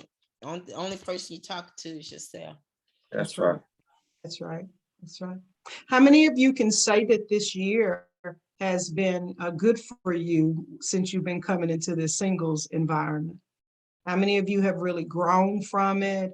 You're seeing life through different lenses, and even giving relationships a real chance now. How many of you would say that you kind of good deal, Tracy? I love it. Love it. Well, for me, it's not many singles groups you can really get with. And I had to really pray before I decided to be a part of this group. Because she's a married friend of mine. She's like my mama. And she would always tell me, you need to hang with people closer to your age. Because I would hang with older people, but they got their kids, their grandkids, their great grandkids, their great great grandkids. So that kind of leaves me out of the loop. So I started, my friend that's like I said, I'm going to the Black Tie event tomorrow night. I met her through our community choir, and she's single like I am. And whenever we had to go somewhere, we both traveled together because we did our own thing. Because most of the people in the group is married but us. So we got to go in different places, and they said, well, I don't want to eat that. I want to eat that. And we decided, hey, we want to eat Thai food. She said, okay, I'm with you. Let's go. That's right. Everybody just look at us like, what? Oh, just because y'all know what you want? Well, no point of us hanging around. That's right. That's right. That's So right. being with her, like I said, we both got a mutual friend, and we were already, she got text us both about the event and stuff. And we already started clowning, sending texts back and forth to each other. Kind of with our friends. So she said, I have a good idea what's going to happen when we get together at this thing. Yay. We're going to all be at her table. That's good. We can't wait to hear the story afterwards, Tracy, because we see it all over your face right now. Yeah. He must be really putting a big smile. Hey, that's like that song that I played for y'all the other night, NDRE. What was it called? I'm in good company. I'm in real good something with you, because it makes you do a whole lot of things like she's smiling right now. It makes all those things become real to you. So we can't wait to hear it after you get back. Okay, I'm just about enjoying life because I'm at an age now. Hey, life is short, and I'm not getting any younger. So Why No, sit we're around not. pining? We're And not. I We're got not. to the point as far as relationships go, I said, well, kind of like Pearl Bailey, she said, people don't talk to me now that I'm older because I know now what I didn't know then when I was young. That's good. That's That's well good. put. That's good. So I've just learned that, I've encountered quite a few people, quite a few men, quite a few women, and this particular one, and it was just odd how it happened up. He's a computer tech guy. Good And deal. he's one of the few men that could actually come in my place and I don't have to fight out with a baseball bat. He come in here. I said, where's your computer? I said, here it is right over here. He get on there, work it out. Something going wrong with my TV. He said, let me fix that while I'm at it because it's connected to my internet and everything. And once that done, we laughing and talking while he's working. After he's done, he says, it's late. I'm gonna go home. I said, okay. I love You it. know, I with love him, it. it's Yeah. no funny business. He Mm. says what he means and means what he says. Good. Good deal. And I think that's why we hit it off like we hit it off. Good deal. Take Look plenty at of Yeah. y'all. She's smiling all over the place over there. take plenty of pictures now. I Yeah. know, right? Yeah, look on my Facebook page, you'll see them. I told y'all what ended up happening when I did the singles class. This was before I left the church. That we went through. I took them through a year of that particular class, and it was like popcorn. Everybody started getting married. They put that 1 year in of dedication and all of that, and it were people popping up that you didn't even know. I didn't even know y'all were dating nobody, and they're still together and they have wonderful marriages. But what they did was, and I think that's what I've been trying to stress through all of the programs that I offer, if you'll put the spiritual first, get yourself together first, get your focus and attention on the things of God, God will begin to start presenting that person before you. And it won't be hard work. It'll just be God's reward to you. It's kind of like that honor system with God. And I won't be surprised when people start popping up all over this group. But y'all make sure y'all stay and tell the testimony. Be like that, like the lepers. Remember, it says that 10 of them went and showed themselves, but only one came back to say thank you. I want to see all 10 of y'all come on back and tell us the story and give us pointers and all that kind of stuff. Don't tell us all the good stuff. Tell us some of the bad stuff that went on too. I had to kind of get them straight for a little while. All of that. So that's great. Anybody Great have story. anything else? I know the night is kind of drawing, closer to us, coming to an end. Anybody have any comments? We've been talking about being unequally yoked up and, making sure that we know what that really, really means. It's not just your Christian stance, because all Christians are not on the same level. It takes some deeper, and the older you are, the more you need to talk because you've had a lot of experiences in life by now, Yes, that's don't right. be afraid to talk about past situations. And listen, don't talk in third party. Like, I remember when such and such did such. Okay, we talking about you and me, or who we talking about? That's right. Don't talk That's in right. third party. Talk to the person like you really want to have, conversation with them. And then remember, God's going to present, different opportunities before you. And just depending on where you are in this season of your life will be what you gravitate to more than anything else, And, but, just know that everybody got a different point of view. There are some people that will be, like the scripture says, that sometimes they do end up marrying unequally yoked, but the Bible says that sanctified wife will sanctify that husband. That's right. So don't ever think that, oh my God, what's wrong with our relationship? We must be unequally yoked. I think people use that word too freely. They use that phrase too freely, and it could be to where this is a place to where the Lord is really bringing in humility, with you, with that relationship, because if you want it bad enough, you'll give God time to work it. Because anytime we start adding salt and sugar together with something instead of putting the ingredients in that God says to put in, like love and the law of sacrifice, you got to give up something in order to get what it is that you need. God can do anything he wants to do, but try your best not to go through the unequally yoked part, because you don't know how long it's gonna take for that stuff to happen. You know, it can happen, but you don't know how long, and you don't know what you're gonna have to go through. Amen. Anybody else have any final things before we get ready to end tonight? Well, I just want to say that this has all been so good. To most of the time I'm listening, but I'm either working and listening. And Yeah. so I said, well, I'm at least try to get in tonight. But just overall, the unequally yoked, I kind of had a little bit of that in my marriage, not quite, because one just takes off a little bit more, but it took off more afterwards.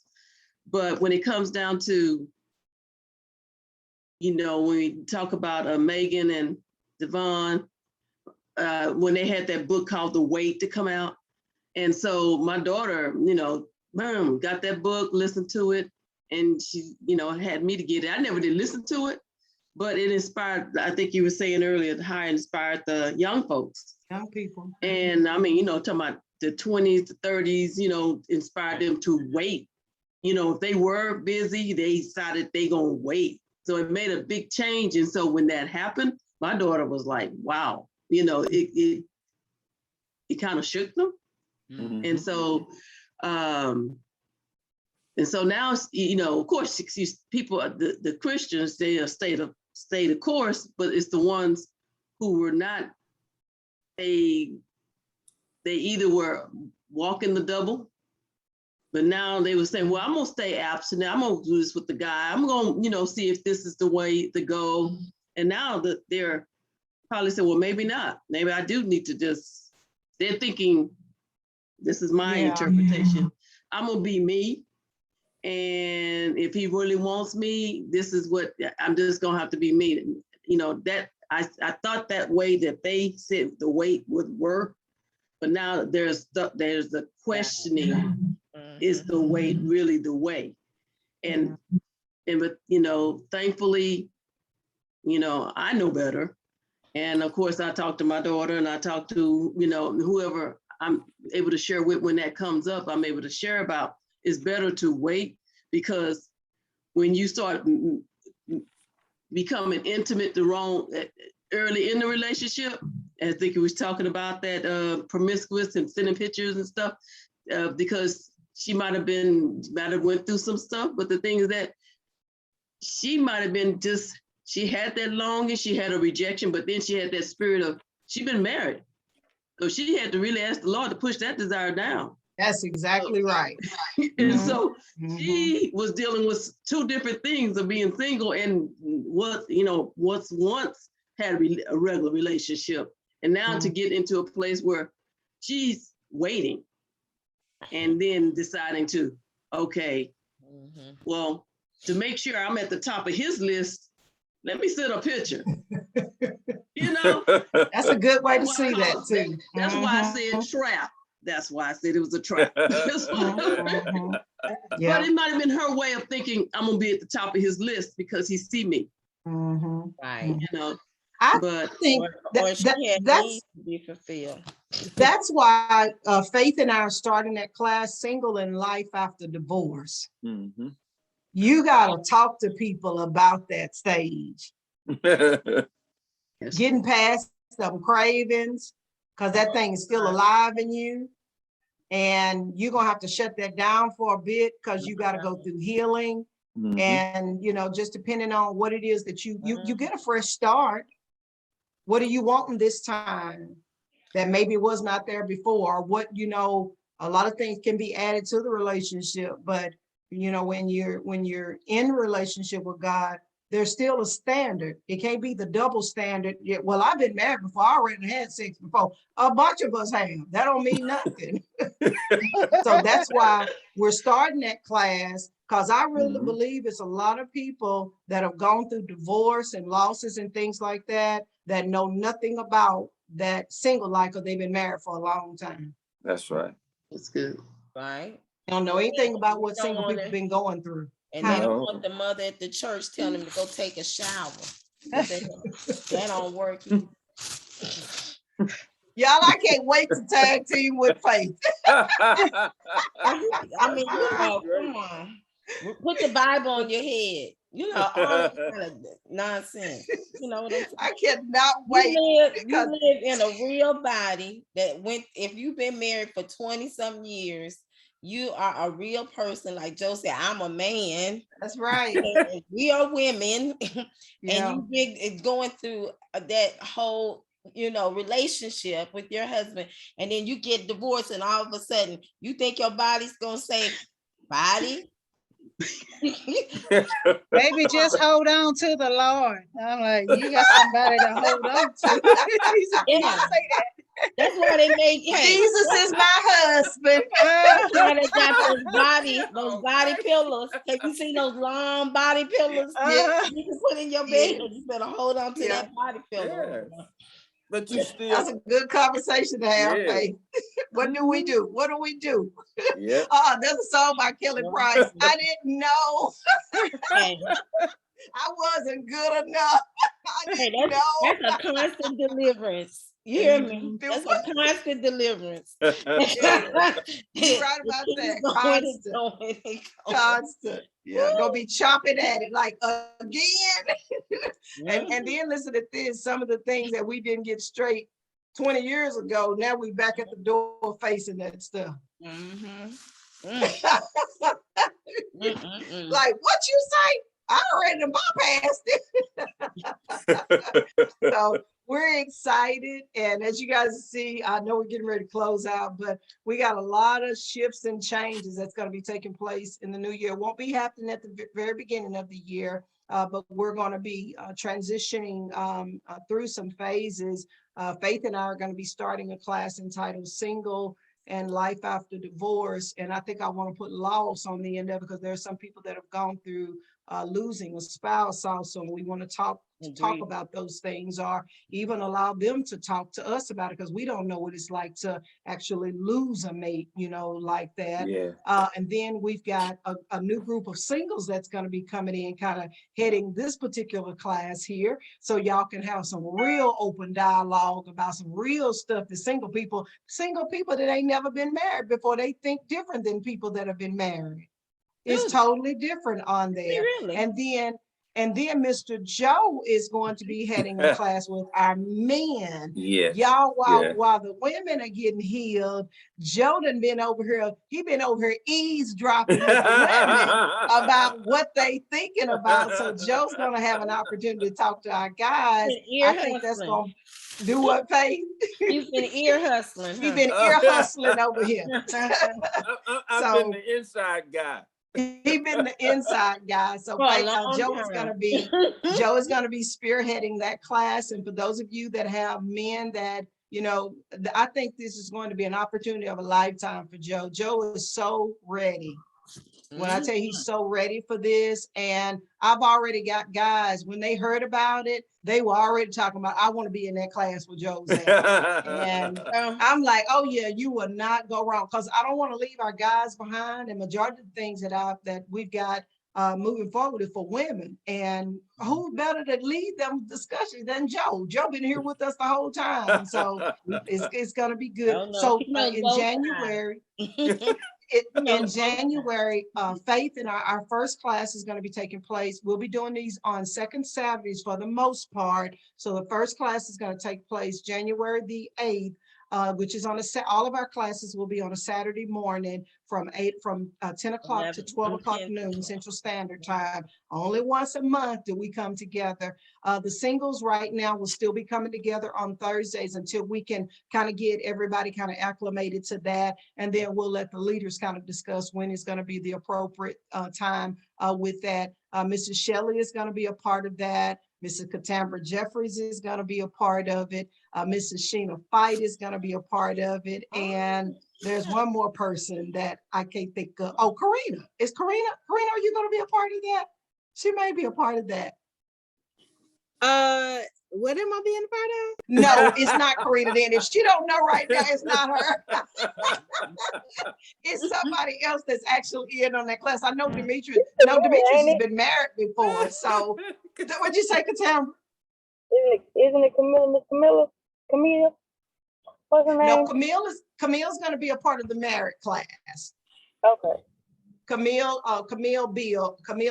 Oh, and that's another thing we have a merit group that's going to be taking place, launching off at the beginning of the year also. So we got a big smorgasbord of things that's going to be taking place.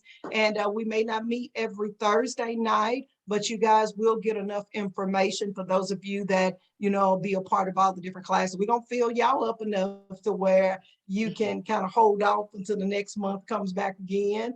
And hope and pray that we get some good participation in with it. So we're definitely looking forward to it. I want to say just thank you to each one of you that have been so dedicated throughout the whole year. Y'all, we done laughed, we done got chastised, we done got everything in this singles group here all year long. And I think it's been well worth it. I think we started last year. And the conversations have been just amazing moving forward. And I think it's been well worth it. You guys have gotten a chance to see inside of my life and relationships that work and don't work, all that kind of stuff. And then, how God has allowed me to be bold enough to say, no, that's not it. That's not the best fit for it.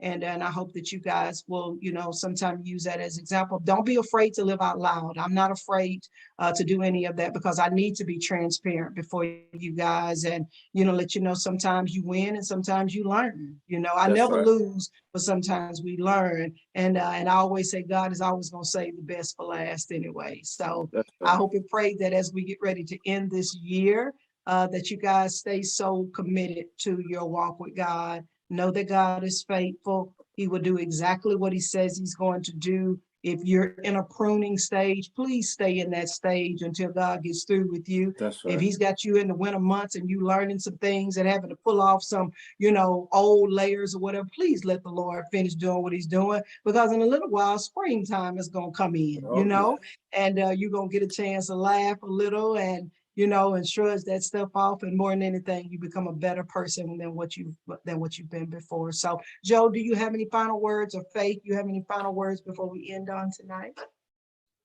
I say this. I just say 3 words: stay the course. That's it. Amen. That's been the shortest Joe has given. Right. Yeah, I was like, what else, Joe? Stay the course. All right now. Yeah, okay, we're going in a new year, right? 3 words. Okay. I just want to encourage everyone, this year coming up, I just believe it's going to be phenomenal for all of us. And just to expect the unexpected, that, God, I just think he's going to pour out, our desires of our hearts and be able to, just expose us to new opportunities. I just think it's just totally fresh and new, and we're going to win, and even if we don't get into a secured relationship, go out and just have a companion. Just go to the movies. Just have fun and let it evolve. Just let it just get started. Just get started and get out the house. Be safe, but do some things. Don't get all traumatized in the house because of COVID. And just be responsible, but get out and do some things this year. Yeah. Just do it. Live life. That's right. Live life. Live it till the full until it overflows. That's right. Come on, let's do this thing. Amen. Amen. Well, guys, I want to say thank you so much. I pray the blessings of God over each one of us as we get ready to close out this year. We're just so grateful to God for covering us and keeping us all through COVID, keeping our families. We don't really have any sad stories to tell. And even the Lord, even washing us from the past, the things that we've gone through in life. And we just ask God to continue to keep sharing his love with us, keep sharing his wisdom with us, bring us in the company of people that will take us into another realm of glory. And let us not be afraid when we get there, to recognize that it is the Lord's doing and it is marvelous in his eyes. So until we begin, you guys be so blessed in God. Have a wonderful, wonderful new year. And we'll meet y'all back right here, 7:30 next Thursday night. And then we will start transitioning from there. So you guys be blessed, and we'll meet y'all next week in Jesus' Happy name. New Yeah. Year. Have a Happy Happy New New Year, Year, everybody. everyone. Bye. Bye. Bye-bye.